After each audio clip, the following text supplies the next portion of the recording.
Welcome to Daycare Chronicles 101, and I am your host, Miss Tanya. Not at all whatsoever. I ain't got time for that. I'm a professional. Today's podcast is focusing on the children that are a part of the local regional center, children that may be on the spectrum, children that may be developmentally delayed, and the services that they are still able to receive, the lack of services that they're not getting. And my first guest is a parent of an autistic child. Her name is Miss Morgan.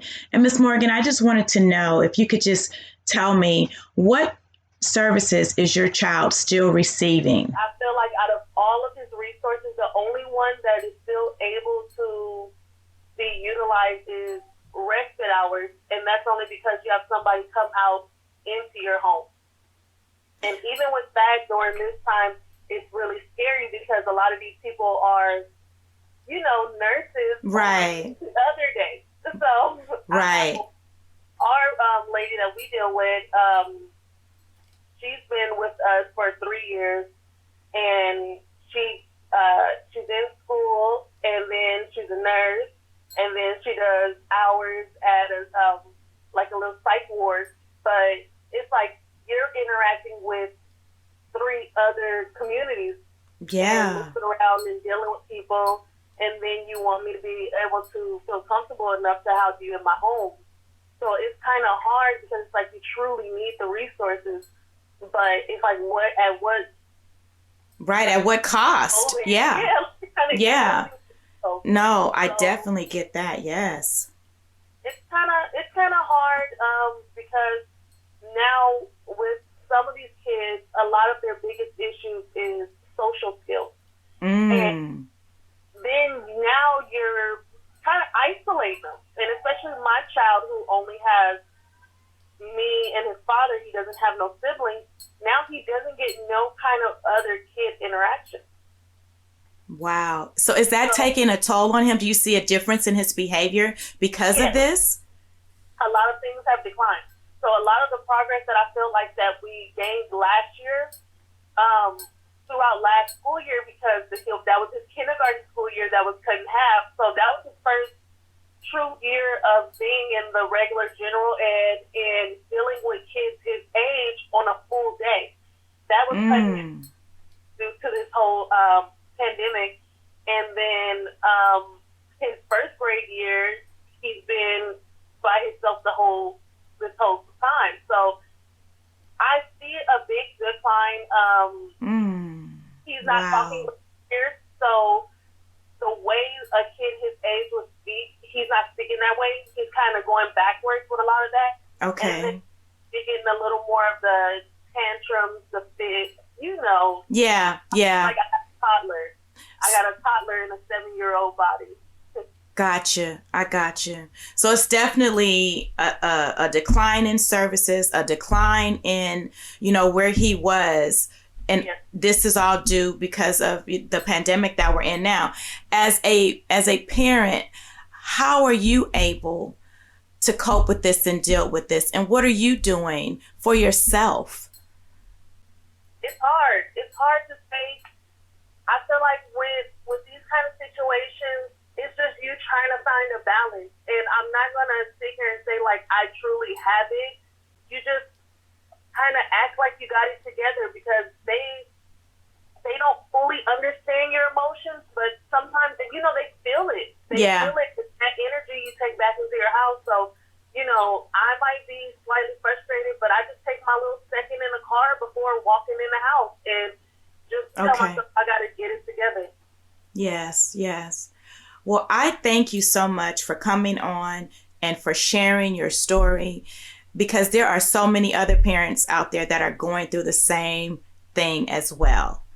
I had a child in daycare that was in preschool, and because of COVID, they expected him to be able to go online a 3-year-old with behavioral, has a behavioral diagnosis, and that just was not going to happen. So definitely I saw a decline in his behavior as well. I thank you so much. I appreciate you for sharing your story. I'm sure that the listeners will appreciate this and know that this shows them that they are just not alone. Thank you so much and enjoy the rest of your day. Yes, you too. Thank you. This is real. This is real. And, there are those of us that have, children that are on the spectrum in our care, children that may have disabilities in our care, children that may just be a little developmentally behind, and their services are limited or they're not getting them. They're eliminated altogether.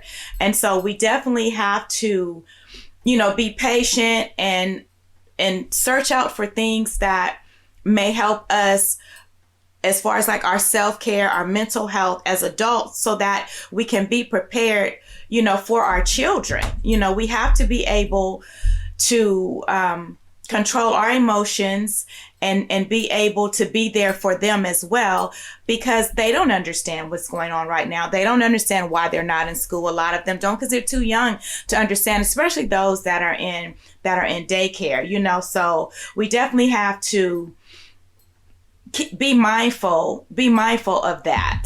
So I have another guest. Ms. Ikwo she's on the line now. Can you please give us your clinical description of what you do?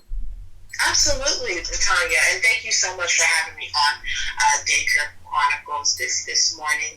I am actually a quality assurance consultant for the South Central LA Regional Center, and that's essentially an agency that is contracted with a certain geographic area in California, and we support families, vendors, hospitals, day programs who then support individuals with a multitude of disabilities, from physical disabilities, CP, cerebral palsy, polio, to psychological disabilities, and then also, of course, developmental disabilities like autism and Down syndrome. So we do a little bit of everything, and I essentially audit the programs that service our loved ones. Okay. Well, thank you so much for agreeing to do this, because I just had a parent on, and she was saying how her son is 7, and there is just like a decline in his services, and she's seeing a decline in his behavior. She has a 7-year-old that acts like a toddler. She feels like, the pandemic has set him back. So what advice would you give to parents out there that are experiencing the same things? Like, what could they do at home? What could they Google? What could they YouTube? Like, what resources, because of the scare of having someone come into your home to do some of these things because of COVID, what would you recommend? Well, there's a couple different things that our moms and dads and caregivers, can do to assist our little ones that are that do have special needs. So the first thing I'd say is it's okay to feel everything is out of your control. Mm-hmm. Okay, it's something. This pandemic has affected families across the world, and it's undoubtedly even more daunting for a family that is caring for a little one that has special needs. So the first thing is just to reassure parents that it's okay to not have a plan, but then start to just give yourself a break, essentially. Okay.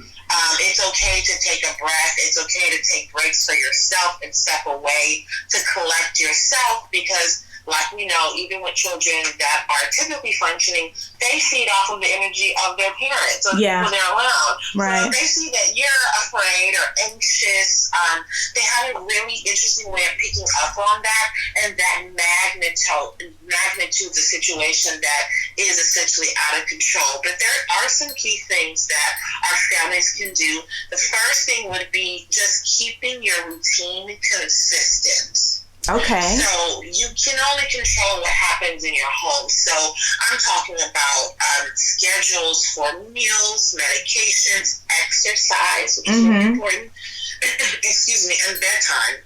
And also planning gradual transitions that suit your child's pace, okay? Like slowing things down and doing things in a way that makes sense for them and sort of cultivating their environment to fit their needs.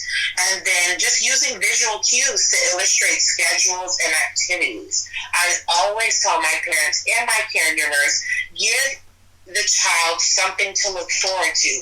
I mean, have a massive schedule on the wall, and okay, Saturday morning we're going to go outside, we're going to take the dog for a walk, and we're going to do a community walk, Okay. walk, or going in the backyard, we're going to do some gardening. Kind of creating a sense of consistency, Yes. stability, and control really does help mitigate a lot of the stressors that our parents are having during this time. That is great advice. That is great advice for those of us that don't even have children that may be in the system or on the spectrum. Right. That's just wonderful advice all around. Having a schedule, right. Using your sense of stability, yeah. Mm-hmm.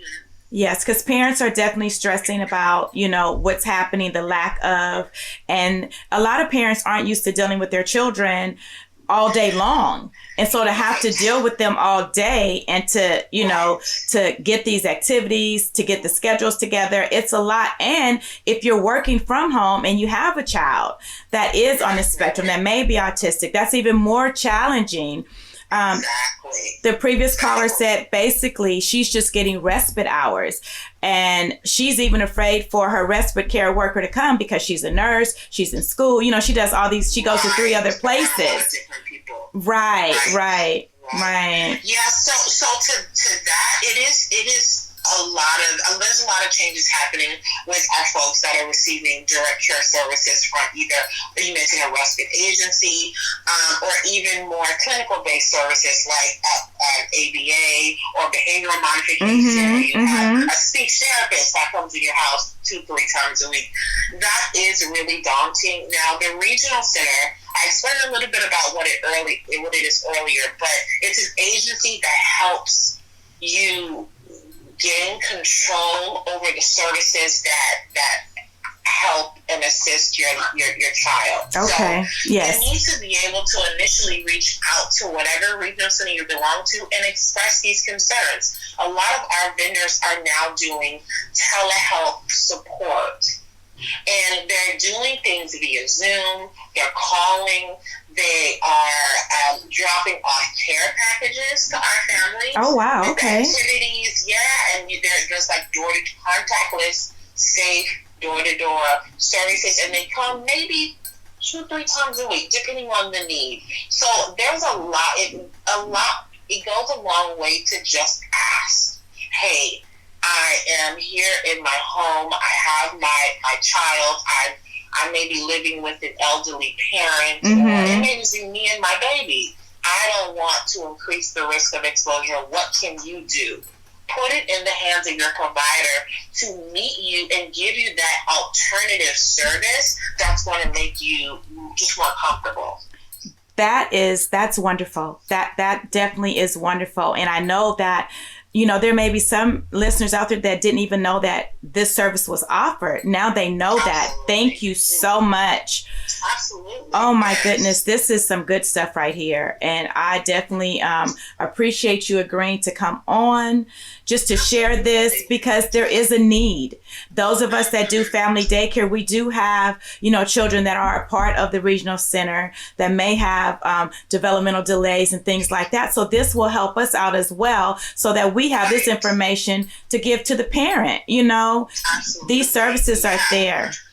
Definitely. And also just doing other things that can help the parent themselves gain control, identifying potential caregivers, like alternative caregivers. So if you do have respite and you have someone that, is consistent and they call you one day, they haven't been to you maybe, for a week. You call and say, hey, Miss Tanya, unfortunately, I can't come and see Lisa because I have been exposed to COVID.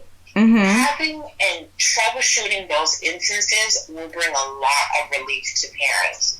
identify an alternative person, have a backup person. Good. And even going to your child's doctor and having plans for continued care, stocking up on medication, doing that ahead of time, getting all the meds, say, 1 month in advance as opposed to a week or maybe 3 months at a time. Right. That'll lessen the exposure because you're just leaving the house less. So there's definitely things outside of what we talked about that parents can do to just feel more secure.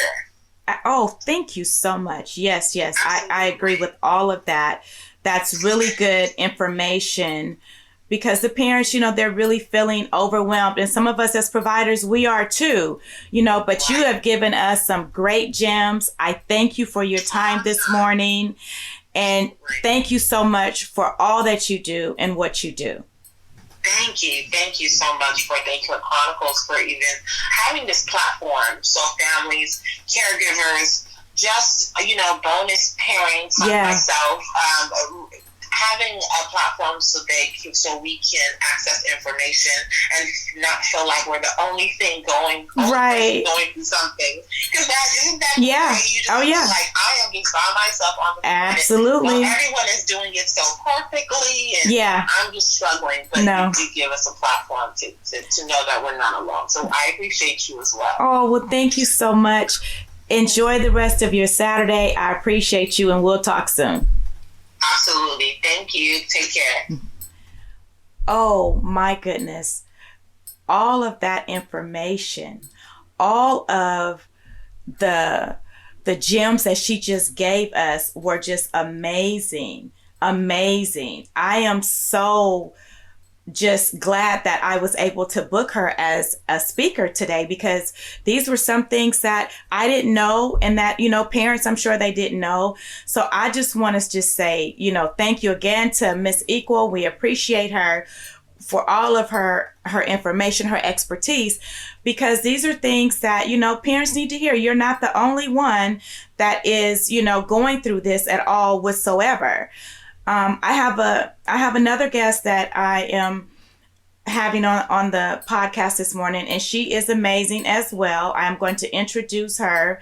She is not only a mother, she is an ABA program manager. She has a master's degree in psychology with a concentration in ABA, applied behavioral analysis. Miss Treasha, are you on the line this morning? Yes, ma'am. Oh my goodness. You are just amazing. Amazing. I just had 2 guests on, and let me tell you, just the amount of information that has been given has just been just phenomenal because parents feel like they're all alone. They don't know what services are out there, some of them, especially during COVID right now. I am aware that if you don't ask, then sometimes you're not told. So what would you recommend for parents that have children that may be on the spectrum, that may not be able to receive the services right now? What would you recommend for those parents to do? The first thing I would recommend is that they ask their ABA agency if they have one. Telehealth is available. If they don't have a ABA agency, or if their child, they think that their child is on the spectrum, then they should, one, get their child tested. They have a right to do that. They can also do it through their school district, even though everything is over the computer. They just have someone come in because children with special needs are a priority. So they can go in and get those services and ask for telehealth, which means that they can still get some sort of ABA, but it will be via Zoom or online. Okay. Absolutely. So that's available. Telehealth is available, and a lot of companies are emerging now and offering the telehealth service. Now, what would you recommend for children that are at home, and it's holiday time or whatnot? What would be like some amazing gifts to give them for Christmas or for the holidays to kind of help ease their days? What, with your expertise, what would you recommend? I would recommend arts and crafts. I would try to stay away from the electronic devices because for some reason, what I've noticed with children on the spectrum is that when they're put in front of like TV and devices, it increases a lot of their behavior, such as like a vocal SSB, which they're repeating certain things that are not functional. So I get like a lot of arts and crafts, a lot of gross motor activities. You can go on Amazon or go online and just type in gross motor or sensory toys for children with autism. You can actually put that in and that will pop up. So those are tips and ideas that I would do for a child on the spectrum. And I will also go on Pinterest and look up activities that they can do as well, just to keep them busy and keep them engaged. That's great. Pinterest and Amazon. I know that my listeners are definitely going to appreciate that information right there, because sometimes you just don't know. What about the children that have to do the Zoom and they just really are having a hard time Zooming? What would you recommend that the parent, like, say to the teacher, or, should the time be decreased? Because I have a child in daycare, he has ADHD, and they expect him to be on Zoom like all day. And it's a very, very difficult task. I would definitely encourage as many breaks as possible. Okay. Have the parent advocate for when their child has too much going on. That's a good thing. So the parents can do that. Okay. The parents can do that. I would send an email to the teacher and I would say, hey, this is what I've noticed. And I would also have parents set a timer and see, when their child starts to get frizzled, and say, do it for about a week. And if at 10 o'clock you see that your child is starting to be disengaged, then that's when they need a break. And it's okay for them to turn their camera off and have some time to, take a movement break, take a bubble break, go outside and then reset. Those things are needed. Otherwise, then they're not going to be beneficial for the classroom setting if they need a break. That's wonderful. I am actually going to try that with the child that I have in my care, because I feel for him having to sit there all day. And so I just want to say thank you so much for your expertise. Thank you for what you do. I mean, the Amazon, the Pinterest, those things, and the breaks. I know parents are going to appreciate that, to know that you can do this. You can request this for your child if it's too much. Thank you so much. I appreciate you. Enjoy the rest of your Saturday. Thank you. Have a good day. You too. These guests have just been amazing this morning. I hope that you all are really taking notes, that you are gathering this data so that you can do what you need to do during this time for your child, because our children are very stressed out right now, even the children that are not on the spectrum. I always do a healthy snack tip. And let me tell you, we have been doing a lot of baking within the daycare and whatnot. So of course, we have been baking like cookies and things like that. And so the children definitely appreciate that. They love it because they're able to use their hands with the dough. We're not buying the little store-bought stuff. We are making our cookies. We are doing it. We're decorating them. And this is a sensory activity as well as a healthy snack. So if you have your sugar cookies and you're having the children, make them with you, whatever type of cookie you want to make. And then always add a fresh fruit with it. Always add a fresh fruit with it. That's really good for them. It's just that time of year. We want something warm, something that's smelling good. And the children love the activity as well. And like I said, it's sensory based. So it's a relaxing activity as well. I just want to say that my guests today, I thank them so much. I pray that something has been said to a parent out there, to a provider out there, to know that you are not alone, that we are in this together. And if you need help, just ask for it. You have to open your mouth and ask for it. You have to be that advocate for your child, for the children in your care. Also, I have come across Leapfrog. Leapfrog has some of the best learning computers, educational computers for all ages. There's the Leap Start. There's the 100 words that I have. There's the preschool computer. Leapfrog is really, really a really good company. Their name speaks for itself. But when I tell you that my children are having a wonderful time with these learning computers, it's not just about always sitting at the table with a pencil, with a crayon, with a marker. these children are so used to swiping all the time, touching all the time. And this is what I like about the Leapfrog product. They're able to open it up. They're able to turn it on. They're able to use their index finger or whichever finger they want and touch, and something will be said by the computer. It's a learning educational computer, and these computers are amazing. The Leap Start computer that I have by Leapfrog, it has a stylus in it, and my 3 and 4 year olds are really using this one, and they really, really like it. So if you get a chance, check out the Leapfrog company, their computers. I purchased mine from Treasha, of course. They were on sale, so just kind of check it out. But I'm saying that, you know, within daycare, it definitely can be a little stressful at times because of all that's going on with the pandemic and all that providers have to do, the extra things that we have to do in addition to what we were doing already. So try out new things for the children, introduce some new things, switch some things up, make it interesting, make it inviting for them, because they're stressed out too. And who says that you have to have a pencil, a paper, a marker, or a crayon in your hand to learn? You don't. Remember, if you don't want to be a chronicle, don't do it.